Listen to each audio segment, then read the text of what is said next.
Anak, redefining the application of the mother tongue as medium of instruction from kindergarten to grade 3, amending for the purpose sections 4 and 5 of RA 10533, otherwise known as the Enhanced Basic Education Act of 2013. Thank you, Mr. President. Mr. President, to sponsor the measure, I move that we recognize Senator Win Gatchalian, the chairperson of the Senate Committee on Basic Education, to deliver the sponsorship speech. The sponsor, Senator Win Gatchalian, is recognized. Thank you, Mr. President. Thank you, colleagues. Good afternoon, Mr. President, esteemed peers in the Senate. Over the past year and counting, the Senate Committee on Basic Education has thoroughly investigated the status of the implementation of mother tongue-based multilingual education, or MTB-MLE, across diverse linguistic environments throughout the entire Philippines. After 4 public hearings, 4 focus group discussions, 1 each in NCR, Luzon, Visayas, and Mindanao, and countless consultations with education stakeholders and policy experts, our answer is clear. Mother tongue as a medium of instruction is not a one-size-fits-all solution for every classroom. It is effective only in monolingual environments where learners are uniformly native speakers of the same mother tongue.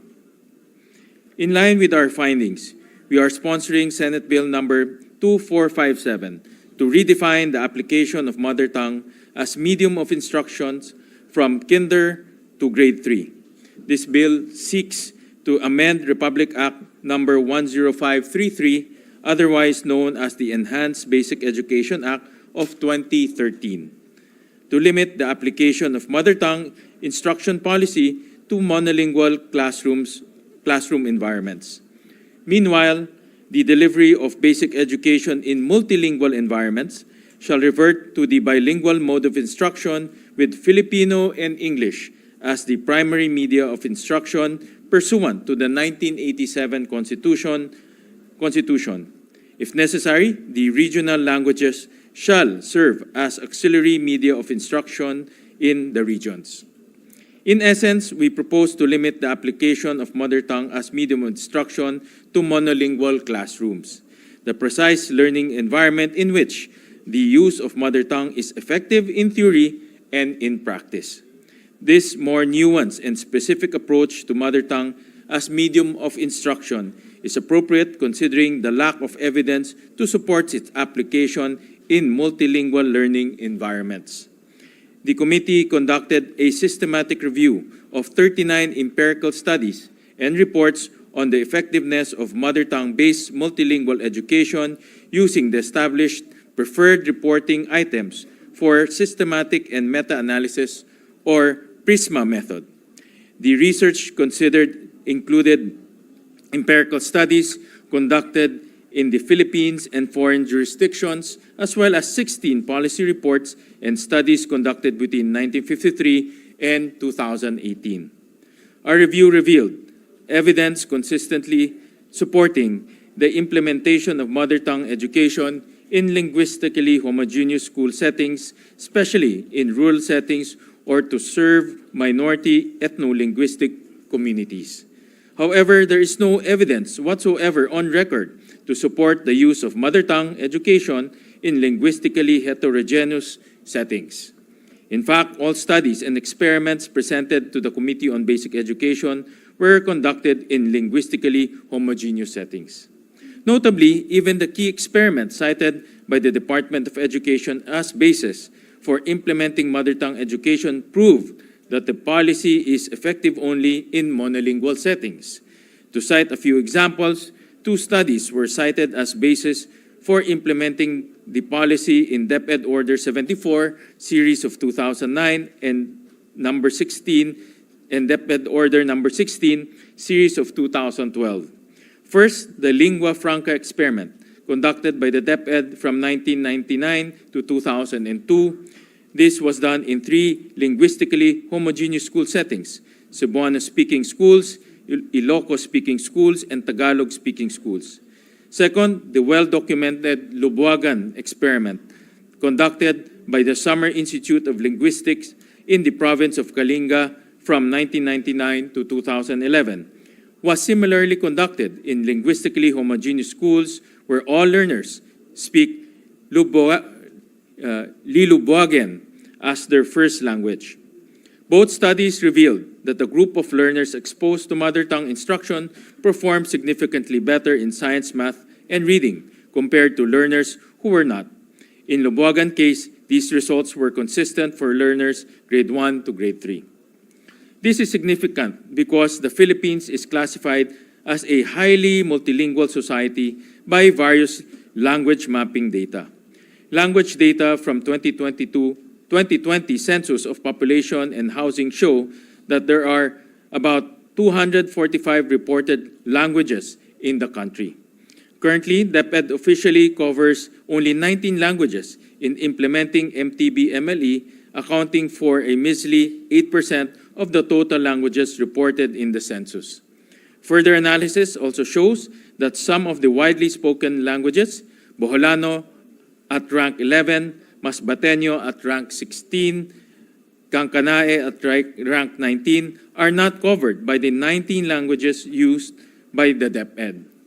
The challenge for implementing the MTB-MLE in complex multilingual learning environments is underscored by the findings of the Philippine Institute for Development Studies.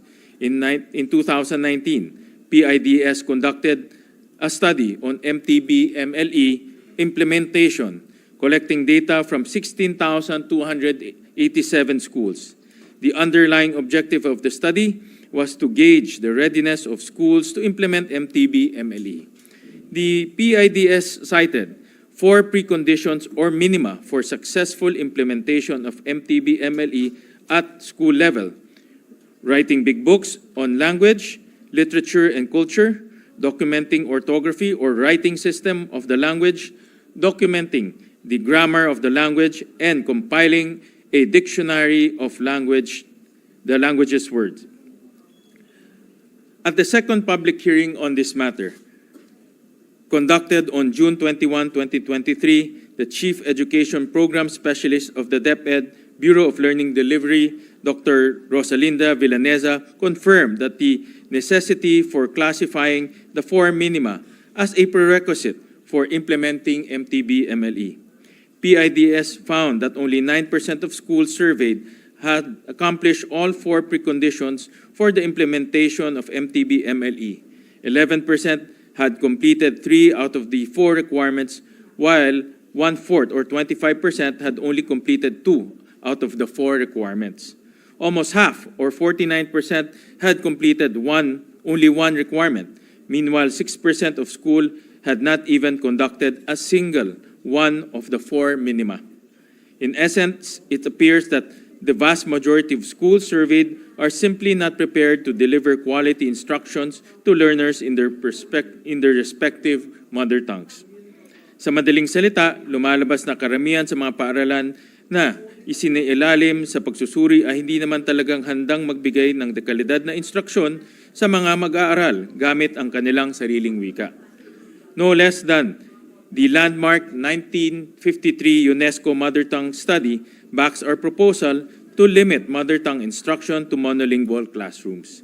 The following are some of the grounds cited by UNESCO Study to abandon the use of mother tongue: multiplicity of languages in a locality, multiplicity of languages in a country, shortage of educational materials, shortage of teachers trained in the mother tongue, and adopting the lingua franca as medium of instruction if children have some knowledge of the lingua franca as well as of their mother tongue before they come to school. These conditions are all prevalent in many educational environments across the Philippines.